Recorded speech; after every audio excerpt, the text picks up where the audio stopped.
오늘 우리 수요 기도회에 제가 준비한 말씀은 우리 사무엘하 2장 1절에서부터 우리 4절까지 말씀입니다. 우리 천천히 화면에 나와 있는 말씀을 저희가 1절에서 4절까지 함께 읽으시겠습니다. 이러한 일이 일어난 뒤에 다윗이 주님께 제가 유다에 있는 성읍으로 올라가도 됩니까? 하고 여쭈었다. 주님께서 그에게 올라가라고 하셨다. 다윗이 다시 여쭈었다. 어느 성읍으로 올라가야 합니까? 주님께서 헤브론으로 올라가라고 알려주셨다. 그리하여 다윗이 그곳으로 올라갔고 그의 두 아내 이스라엘 여인 아히노암과 갈멜 사람 나발의 아내였던 아비가일도 함께 올라갔다. 다윗은 자기의 부하들과 그들의 온 가족을 데리고 함께 올라가서 헤브론의 여러 성읍에서 살도록 하였다. 유다 사람들이 찾아와서 그곳에서 다윗에게 기름을 부어서 유다 사람의 왕으로 삼았다. 아멘. 이 말씀은 우리 엊그저께 월요일에 큐티 본문의 말씀이죠. 오늘 저희가 읽은 이 말씀을 통해서 다윗의 상황을 보면 참으로 다윗은 그 인생에 있어서 중요한 전환점에 서 있는 것을 우리가 볼 수 있습니다. 지금 다윗이 서 있는 자리가 어느 자리입니까? 이런 일이 일어난 뒤에, 이런 일이라는 것은 어떠한 일입니까? 여러분, 사울이 그의 아들 요나단과 전쟁터에 나가서 참으로 비참하게 죽고 그 죽은 이후에 다윗이 보였던 행동을 여러분들은 기억하실 것입니다. 여러분, 이 다윗 인생에 있어서 사울은 어떠한 존재였습니까? 그런데 이 사울의 죽음의 소식을 듣고 다윗이 즉각적으로 보인 반응은 슬픔을 이기지 못하고 자기의 옷을 찢었고 울며 금식하고 그리고 주님께서 기름을 부어 세우신 분을 죽였다 하는 이런 아말렉 사람을 쳐 죽이고 사울과 요나단의 죽음을 슬퍼하면서 조가를 지어 불렀을 뿐만 아니라 유다 사람들에게 그것을 가르치도록 명령했던 다윗의 모습을 저희가 앞절에서 찾아볼 수 있습니다. 여러분, 이 다윗 인생 가운데 여러분 그 10대 말에서부터 여러분 30이 될 때까지 그 중요한 인생의 그 시간들을 사울로 인하여서 얼마나 고통과 참으로 슬픔과 죽음의 위협과 어려운 가운데 지내왔는지 우리가 알고 있습니다. 그런데 그 사울이 죽었다라는 소식을 듣고 다윗이 보인 이 반응을 통해서 이것이 참으로 다윗이 그 15년 동안의 세월 가운데 하나님께 고난과 연단을 받으면서 쌓아졌던 그의 믿음의 인격이라고 참으로 생각할 수 있습니다. 15년의 세월 동안 다윗이 겪은 그 고통이 여러분 우리가 상상을 초월하는 일 아니겠습니까? 여러분, 그가 사울의 누구였습니까? 여러분, 사랑하는 딸의 사위였을 뿐만 아니라 사울의 여러분 군대 장관으로서 그 어려운 전쟁에 나갈 때마다 말할 수 없는 승리를 이루어서 참으로 이 이스라엘에 참으로 그 기세를 드높였던 그런 다윗이었습니다.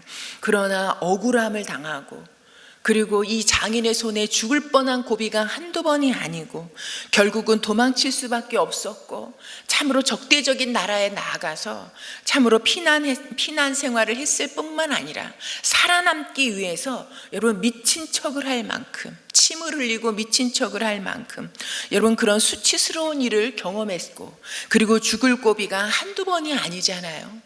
최소한 3번 이상 되잖아요. 그런데도 참으로 그 또한 사울을 드디어 합당하게 죽일 수 있는 그런 기회가 있었음에도 불구하고 여러분 그때마다 하나님께서 기름 부어 세우신 왕을 내 손으로 해칠 수 없다라는 하나님 앞에 그 고백을 가지고 살려주고 그리고 다시 이 깨어진 관계를 회복하고자 하는 그런 모습을 보였던 다윗이었습니다. 결국은 이 사울이 여러분 하나님의 때가 되매 그 생명이 하나님께 있다라는 것을 너무나 우리가 발견할 수 있지 않습니까?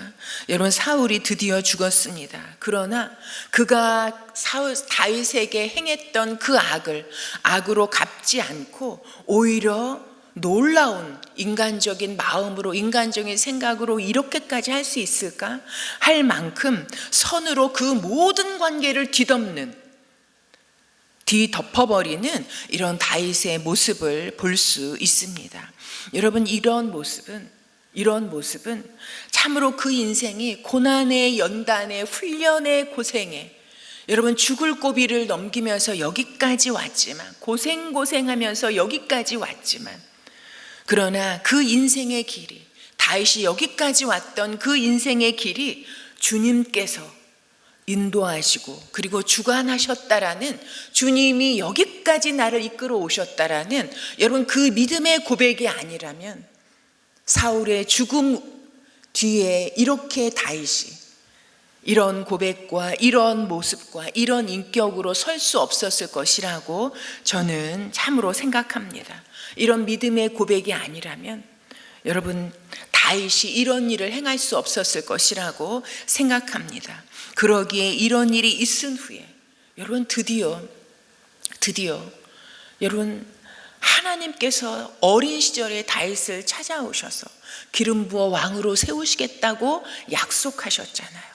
그 인생 가운데는 하나님께서 그를 왕으로 세우셔서 이스라엘의 왕이 되게 하시겠다라는 그 뜻이 있었잖아요. 이제 자기 인생을 방해하고 그리고 죽이려고 여러분 사울이 다윗을 죽이려고 했던 것은 무엇입니까? 그에게 있었던 하나님의 뜻을 무너뜨리려고 하는 하나님의 계획과 약속을 무너뜨리고 방해하려고 하는 여러분 그런 일이었습니다. 그 사울이 죽었습니다. 이제는 내가 하나님께서 나를 기름 부어 왕으로 세우시겠다 하신 그 뜻을 이룰 때가 되었다. 이제 드디어 내 세상이 왔다. 여러분 그렇게 생각하고 나갈 수도 있는 상황 아닙니까? 그런데 이런 일이 일어난 뒤에 다윗이 보인 믿음의 반응은 무엇입니까? 다윗이 주님께 제가 유다에 있는 성읍으로 올라가도 됩니까? 하고 여쭈었다라고 말씀하고 있습니다. 주님께 여쭈은 것이 여러분 다윗이 보인 하나님 앞의 모습이었습니다. 그리고도 주님께서 그에게 올라가라고 하셨다.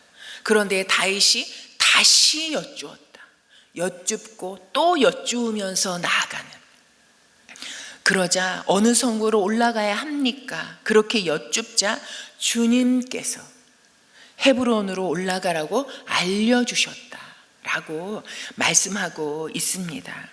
여러분 원수가 죽었다고 여러분 가짜로 그를 참으로 그의 죽음을 애통해하고 슬퍼하고 조가를 지어 가르치게 한 것이 아니라 여러분 좋아한 것이 아니라 이제 드디어 내 세상이 왔다. 드디어 이제 내가 나를 향한 하나님의 뜻을 펼칠 수 있게 되었다라고 하는 것이 아니라 여러분 그리고 이 상황 가운데 이제 내 뜻과 내 생각을 관철시키려고 하는 것이 아니라 그리고 인간적인 조급함이나 내 주장을 참으로 하는 그런 모습이 아니라 주님께 나아갈 바를 여쭙는 그리고 구체적으로 주님의 그 생각과 주님의 판단이 주님의 뜻이 어디에 있는지 그 뜻을 행하고자 다시 여쭙는 오직 주님의 인도하심을 구하는 다윗의 모습을 우리에게 보여주고 있습니다. 여러분 그래서 주님께서 알려주신 대로 말씀해 주신 대로 다윗은 유다에 있는 성읍으로 나가고 그리고 헤브론으로 올라가고 그리고 무엇보다도 그동안 함께 고생했던 사람들을 챙겨서 그들과 함께 올라가는 이런 다윗의 모습을 볼 수 있습니다. 여러분 다윗이 여기까지 이런 믿음의 인격으로 세워진 이런 사람이 되기까지 여러분 그에게는 참 특징이 있습니다. 늘 주님을 가까이 하고 주님께 여쭙고 주님의 인도하심을 구하고 그리고 주님을 기뻐하고 그 죽을 상황 속에서도 주님을 찬양하고 주님이 그의 아버지가 되시고 그의 목자가 되심을 감사하고 어떤 상황 속에서도 환난을 하나님께 감사로 바꾸고 연단을 주님께 찬양으로 바꾸어 가면서 무엇보다도 그에게 여러분 자기 혼자 15년을 도망 다니는 그 인생이 얼마나 고달픕니까? 혼자 다니는 것도 힘들어 죽을 판인데 여러분 그에게 찾아왔던 사람들, 그와 함께 했던 사람들, 그리고 가는 곳마다 억울하고 누명을 쓴 자들, 참으로 가난하고 어려운 사람들이 그에게 나올 때 그들을 내치지 아니하고 그들과 함께 그 피난길을 참으로 그 어려운 도피 생활을 했던 다윗의 모습을 우리가 볼 수 있습니다. 오늘 여기에서도 여러분 그와 함께 했던 사람들을 계속해서 데리고 함께 올라가는 하나님의 인도하심의 길을 올라가는 다윗의 모습을 우리가 발견할 수 있습니다. 그리고 자신이 이제 드디어 스스로 왕의 자리에 오르는 것이 아니라 유다 사람들에 의해서 다시 기름 부음을 받고 왕으로 세워지는 다윗의 이 길을 우리가 확인할 수 있습니다. 여러분 1절에서 이 4절까지 짧은 이런 본문이지만 여기에서 보면 다윗은 주님께 나아가서 여쭙고 또 여쭙고 다시 여쭙는 그런 모습을 발견하죠. 그리고 주님께서 그에게 말씀하시고 알려주십니다. 그러면 다윗은 그 말씀을 듣고 즉각적으로 주님의 말씀하신 대로 올라가는 그 인도하심을 받아가는 모습을 볼 수 있습니다. 그러면서 고백하죠. 주님께서 그에게 올라가라고 하셨다. 주님께서 그에게 알려주셨다. 여러분 여기까지 인도해 오신 것도 주님이시오. 그가 지금 이제 유다의 왕으로 세워지고 앞으로 그의 모든 인생을 주관하시고 그 인생의 모든 주체자가 되시는 분이 누구신가? 바로 주님이시라는 것을 이 4절의 말씀을 통해서 다윗은 고백하고 있는 것입니다. 내 삶의 길이 내 손 안에 있지 아니하고 내가 왕으로 세워지고 여기까지 왔고 앞으로 왕으로서 나아가야 할 그 모든 길의 인도함의 주체도 오직 하나님이시라는 것을 주님께서 하시는 이 고백을 통해서 그가 다시 한번 고백하고 있는 것입니다. 여러분 다윗은 그 인생의 길을 볼 때 그 인생의 길이 걷는 그 다윗의 걸음에 있지 아니하고 그 걸음을 지도하시는 하나님께 있음을, 내 인생이 내가 주인이 아니라 나의 왕은 오직 하나님이시고 그러기에 하나님께서 말씀하신 대로 나는 순종하며 올라갈 때 내 인생의 모든 길을 나를 향한 내 인생에 두신 하나님의 뜻과 약속을 이루시고 주관하시는 분은 하나님이시라는 고백을 그의 인생을 통해서 하고 있는 것입니다. 여러분 저는 다윗이 뭐 통뼈입니까? 우리와 같은 성정을 가진 사람이잖아요.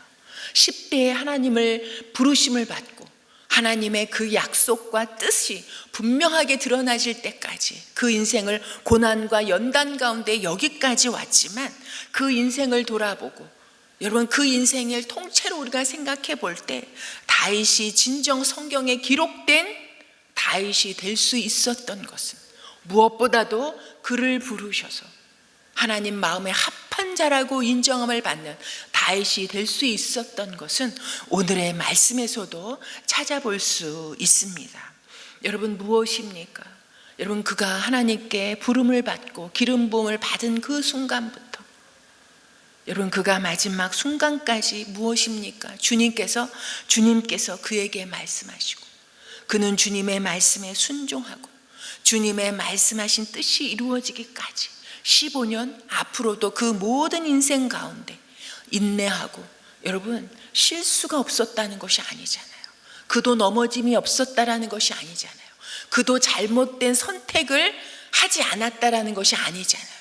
그도 우리와 똑같이 인간적인 유혹을 받고 실수하고 넘어지고 잘못된 길을 가고 그의 잘못 때문에 애꿎은 수많은 백성들이 목숨을 잃는 여러분 엄청난 일을 저지르는 그리고 하나님 마음에 비수를 꽂는 것 같은 죄악을 범함으로 말미암아서 참으로 하나님 마음에 실망을 드리고 그 실망이 계속해서 인류 역사 가운데 성경을 읽는 사람들에게는 다 기억되도록 주님께서 기록하실 만큼 그런 슬픔을 드렸던 자이나, 그러나 그런 사람임에도 불구하고 하나님 마음에 합한 자라고 인정함을 받는 그 인생을 살았던 것은 내 인생의 주관자, 내 인생의 모든 사건의 주체자는 하나님이시라는 주님께서 나와 함께하지 아니하시면 주님의 말씀에 순종하고 그리고 주님의 뜻 앞에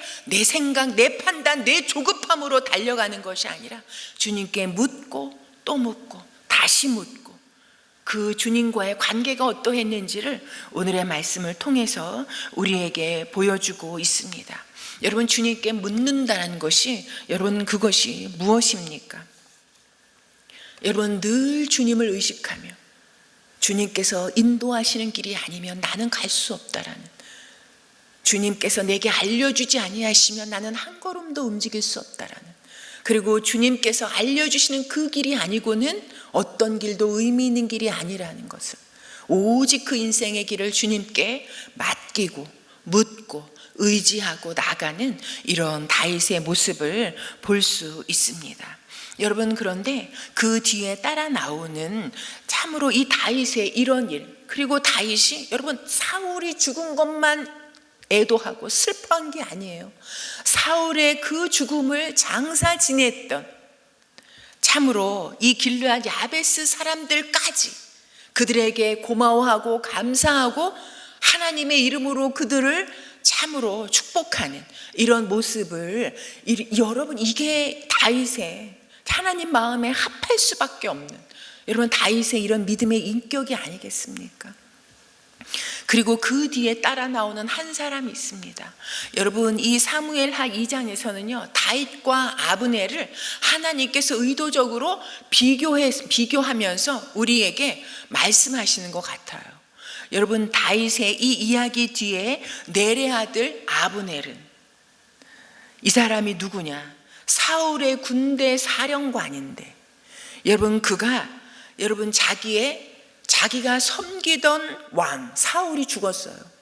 그러니 여러분 나라가 휘청하는 그런 상황 아니겠습니까? 그런 상황 가운데 다 사울이 죽었으니 그 군대 사령관이었던 자신의 입지와 이제 자신의 앞날이 어떻게 될지, 여러분 그 인생의 위기 가운데 처해 있는 이런 상황 아니겠습니까? 여러분, 만약에 사울 가문이 다 무너지고 사울의 왕가가 다 무너진다면, 여러분 자신이 그동안 군대 사령관으로 누렸던 그 권력과 그 권위와 지위와 누렸던 그 모든 풍요로움도 다 물거품처럼 없어질 그런 상황 아니겠습니까? 여러분, 그런데 놀라운 것은 아브넬도 하나님을 알았던 사람이라는 것. 여러분, 그런데 그가 이런 위기 가운데, 그 인생의 위기 가운데 여러분 그가 행동하는 것을 보면 다윗과 너무나 차이가 나는 것을 우리가 발견할 수 있습니다. 그는 어떻게 합니까? 8절에 보면요, 제가 읽어드릴게요. 넬의 아들 아브넬은 사울의 군대 사령관인데, 그가 사울이 죽은 이후에 사울의 아들 이스보셋을 데리고 마하나임으로 건너갔고, 거기에서 그는 이스보셋을 왕으로 삼아서 길르앗과 아술과 이스라엘과 에브라임과 베냐민과 온 이스라엘을 다스리게 하였다. 여러분, 다윗과 너무나 차이가 나지 않습니까? 다윗은 스스로도 왕이 될 수 있는, 왕의 자리에 나갈 수 있는 사람이었음에도 불구하고 하나님께 묻고 또 묻고 나감으로 하나님께서 그를 왕으로 세우시는 주체자가 되셔서 유다 사람들을 일으켜 세워 그를 왕으로 세워 가시는데, 여러분 이 아브넬은 무엇입니까? 사울의 아들 이스보셋을 데리고 건너가서 이스라엘을 왕으로 세우고 그리고 다스리게 하는 이 모든 일의 주체자가 누굽니까? 아브넬이잖아요. 아브넬이 자기가 살기 위해서, 자기가 누렸던 권력을 계속 유지해 가기 위해서 눈앞에 보여지는 상황 가운데 자기의 판단과 자기의 결정으로, 선택으로 이 모든 일을 진행해 가는 것을 우리가 볼 수 있습니다. 주님을 찾거나 주님께 묻거나 주님께 여쭙는, 여러분, 그런 모습이 하나도 없습니다. 속전속결로 자신의 판단과 자신의 생각으로 이 이스보셋을 사울의 그 뒤를 이어 왕으로 세워가는 이 모든 과정을 추진해가는 모습을 볼 수 있습니다.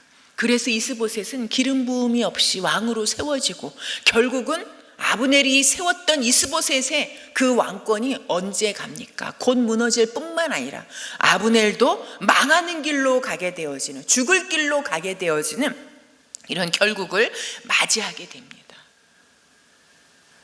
여러분, 다윗이 될 수 있었던 것은 어떤 상황 속에서도 눈에 보여지는 상황대로 판단하지 아니하고 하나님께 나아가고 하나님을 가까이하고 친근히 하고, 여러분, 물었다 여쭈었다라는 관계 가운데는 그것이 깔려 있는 것이 아니겠습니까?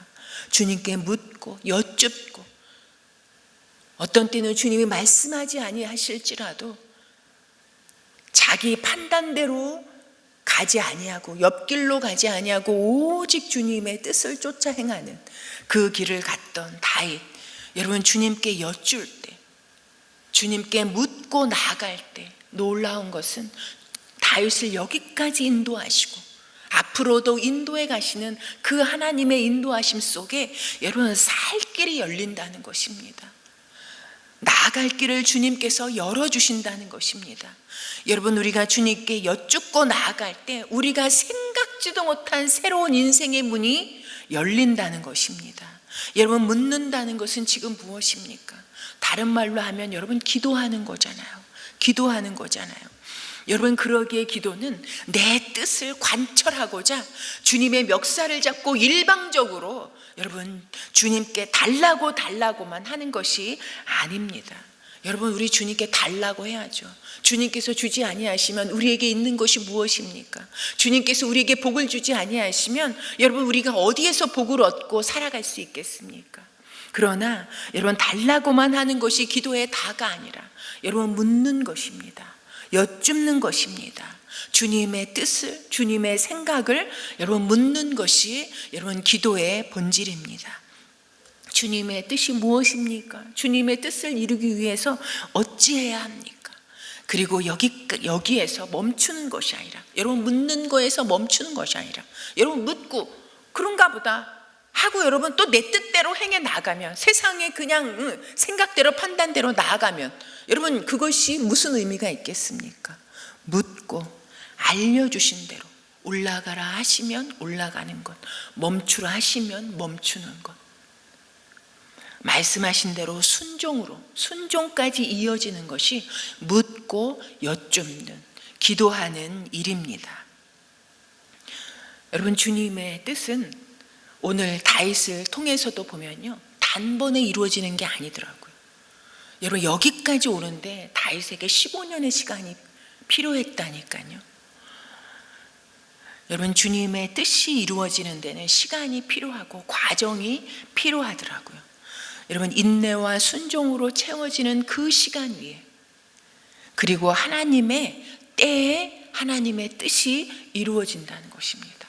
여러분, 우리의 슬픔이 거기에 있잖아요. 내가 생각하는 때에 하나님의 뜻이 좀 이루어졌으면 좋겠는데, 내가 원하는 때의 소원이 좀 이루어졌으면 좋겠는데, 여러분 그게 아니어서 우리가 기다림의 인내가 필요하고 내 뜻과 내 생각을 쳐서 복종하는 순종의 훈련이 필요한 것을 우리가 압니다. 여러분, 그래서 믿음은 기다림이다 라고 말할 수 있습니다. 내가 주체가 되어서 무엇을 이루는 것이 아니라 하나님께서 이루실 것을 믿고 인내하며 기다리는 것. 그러기에 성경은 여러 군데서 말하죠. 참고 기다리는 자가 구원을 얻는다, 참고 인내하는 자가 복을 얻는다 라는 말씀을 하고 있습니다. 여러분, 조급하게 행하면 당장 내 뜻이 이루어지는 것 같지만 여러분 그것이 복이 아닌 것, 그것이 살 길이 아닌 것을 우리가 너무 알지 않습니까? 아브넬이 눈앞에 당장 이 사울 왕조를 이어가야 되겠다라는, 그래서 자기의 뜻대로 자기의 생각대로 자기의 힘을 이용해서 왕으로 세웠지만 결국은 2년을 넘지 못하고 망하게 되어지는, 그리고 자신도 눈앞에 보여지는 상황대로 참으로 여기 붙었다 저기 붙었다 하다가 결국은 멸망의 길을 가는 그것을 볼 수 있습니다. 여러분, 다윗은 끊임없이 죽음의 위협과 죽음의 이런 참으로 어려움, 낭떠러지 가운데 참으로 살아왔지만, 그러나 여러분, 자기의 뜻을 앞세우지 아니하고 묻고 여쭙는 그 인생의 길 가운데 있어 결국은 하나님의 손에서 살게 되어지는, 그리고 하나님의 뜻을 결국은 이루게 되어지는 그 하나님의 백사람이 된 것을 우리가 볼 수 있습니다. 여러분, 다윗뿐이 아니잖아요. 여러분, 아브라함도 몇십 년의 시간이 필요했습니다. 모세도요, 야곱도, 요셉도요, 어떤 하나님의 사람도 단번에 부름받자마자 하나님의 뜻을 이룬 사람은 없다라는 것. 여러분, 우리 인생 가운데도 단번에 하나님의 뜻이 이루어지지 않습니다.